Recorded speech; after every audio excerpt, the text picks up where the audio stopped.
Welcome back again. This is segment 8 of a journey through Assyrian history. We're going to talk today about the Middle Assyrian period. Now, what is the Middle Assyrian period? We last time discussed the Old Assyrian period, and today we're going to discuss the Middle Assyrian period. These are historical markers set by today's historians. At this time, the great powers of the ancient Near East in the late Bronze Age were in a heated competition with each other for political and economic power. Now, the Bronze Age is the second period of the three-age system: the Stone Age, the Bronze Age, and then the Iron Age. This is a system of classification that was proposed by a scholar named Christian Jurgensen Thompson for classifying ancient societies based on the types of tools they used, according to the archaeological discoveries. Now, the Bronze Age is thought to have taken place between 3000 and 1200 BC. And this is the period in which the Middle Assyrian history takes place. As for how Assyrian history is classified, as we said the last time, it is typically into 3 or 4 stages of history, categorized into 4 stages of history. The first is the Old Assyrian period, so from about circa, as we say, 2500 or 2600 BC to about 2025 BC. Then the Old Assyrian Empire from about 2025 BC until about 1378 BC. This is the time when the great king Shemshi-Edad I takes power in the 1800s BC. Then we have the Middle Assyrian period, which is from 1392 BC until 1056 BC. Assyria then goes into a slight decline, but it still maintains its integrity and its state. And then the final stage of the ancient Assyrian history. We haven't gotten to any modern or medieval Assyrian history, but ancient Assyrian history, the Neo-Assyrian period, the period that is known most of all and associated with the great kings. And that takes place between 912 or 913 BC until 609 BC, when the Assyrian Empire, as we come to know it, falls. Now, it's interesting, according to some historians, this last period really should extend until 539 BC, when Cyrus takes Babylon. Why is that? Because some historians think, particularly of late, that the Assyrian Empire never really fell in 609 BC, or oftentimes 612 BC is the date given. That was the date Nineveh fell. And these historians think that the fall of Nineveh does not really represent the end of the Assyrian Empire, but the fall of Babylon in 539 BC does. Nevertheless, this is the end of the Assyrian Empire, whether we consider it 609 BC or 539 BC. Now, when we speak of these periods, it's important to know that the Assyrians themselves did not divide their history into these categories. It is done by historians, as I said, to provide us with markers of this history, to better get a handle on the thousands of years of Assyrian history that is documented through writings, archaeological evidence, various documentation. So what starts the Middle Assyrian period? During the 14th century BC, the once powerful kingdom of the Mitanni, which is a Hurrian power, called Hani-Galbat by the Assyrians, is beginning to fade. The Hittite monarchy and empire is powerful and ruling in central Anatolia, with influence and control over what is today Turkey, Syria, and other countries in the Levant. Egypt's pharaohs dominate North Africa and have pressed into the Levant for influence and power. And they are in conflict with the Hittites. So you've got the Egyptians, the Hittites, and the fading power of the Mitanni on the one side. And this is to the north and to the west of the Assyrians. To the south and eastern part of Assyria lay the Kassites. Now in Babylon, the Kassites, having entered Mesopotamia earlier and ruled there since 1539 BC, are in charge of what is southern and central Mesopotamia, the land known as Sumer and Akkad.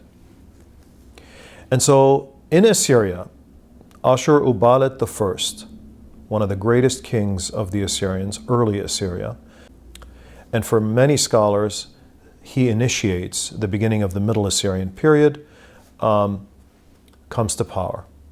Ashurbanipal is at the historical head of four energetic Assyrian kings who seek to expand what is known as the Assyria state, or previously the city-state of Ashur, and to create a powerful province and later a powerful Assyrian empire.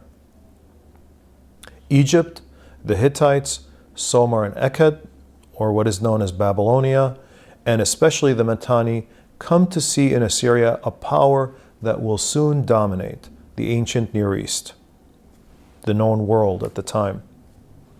Ashurbanipal is the first of Assyria's strong rulers during this period, as he establishes himself through the title of King Sharu for the first time in Assyrian history.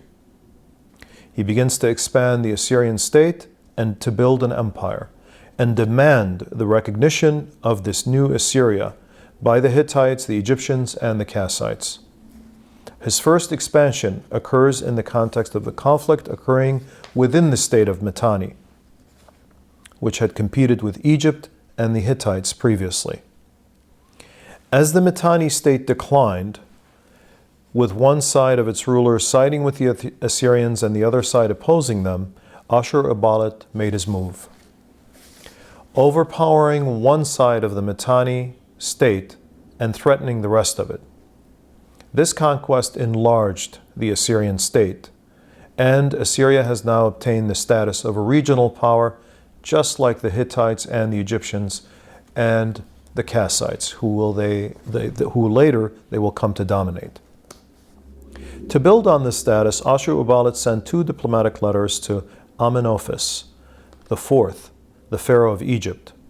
The first, lesser in tone than the other one, merely is a salutation accompanying a number of luxury gifts to the Pharaoh.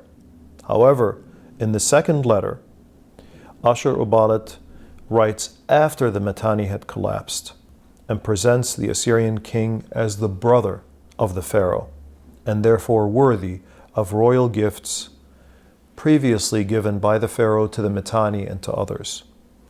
Assyria was now on the move and had established itself as a major regional power. The Kassites, who ruled Babylon at this time, who ruled in Sumer and Akkad, refused to recognize Assyria's newfound predominance. Upon learning of the Assyrian delegation's visit to the Egyptian court, the Kassite king Burnaburayesh II sent a brief letter to the Pharaoh claiming that the Assyrians were still his vassals and asking that their mission be ignored. Quote, "Why did they come into your land on their own? If you love me, let them not carry any purchase and send them away empty-handed." End of quote. There was nothing the Kassite king could do to stop the move of the Assyrians, and nothing he could do to limit their power in diplomacy, politics, and military. And so he made peace with Assyria and had his son marry Ashurbanipal's daughter. Their son, meaning Ashurbanipal's grandson, then ruled Babylon. However, he was soon assassinated by a Kassite coalition, which was the opposing party, forcing Ashurbanipal to come to Babylon and install a new king by force in the place of his murdered grandson. After the rule of Ashurbanipal, Assyria was ruled by successive and able kings who further expanded its realm.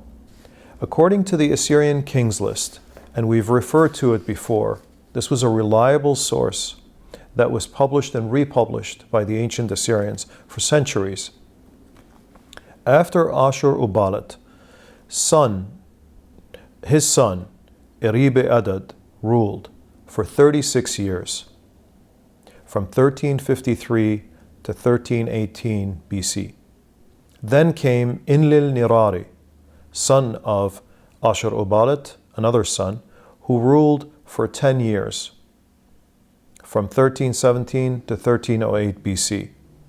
His son then followed, Arik-Dan-Ili, who ruled for 12 years, from 1307 to 1296 BC.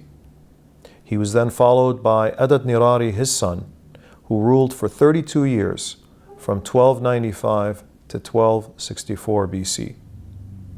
After him, his son, Shalmansar I, the very first Shalmansar in Assyrian history, follows and rules for 30 years. Then, finally, the great Tukulti-Ninurta I, who rules for 37 years, from 1233 until 1197 BC. Tukulti-Ninurta is possibly the husband of the famed Queen Semiramis, according to many historians. These kings were not simply building their personal powers and their own personal empires. They weren't marauders. They were not conquerors who came and went.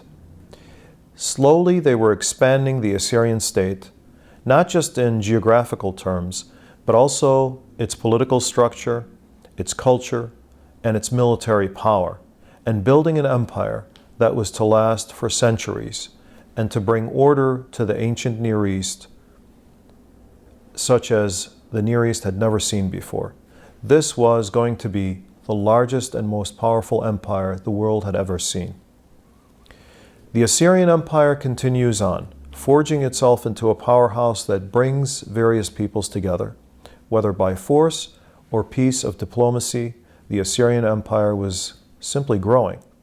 Assyrians formulated laws to protect all of the citizens within the empire. The Assyrians do not discriminate against any non-Assyrians, but demand obedience to the king and to the empire for primarily the sake of order. And they also demand respect for the rule of law and order.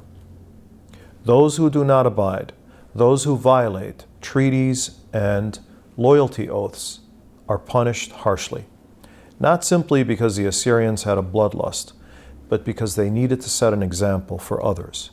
In this way, the Assyrians created the type of order in the ancient Near East that had never been seen before, and eventually they came to dominate the entire Near Eastern region and North Africa, creating what today we know as the Middle East region. Join us next time when we discuss the Neo-Assyrian Empire. Thank you and see you again.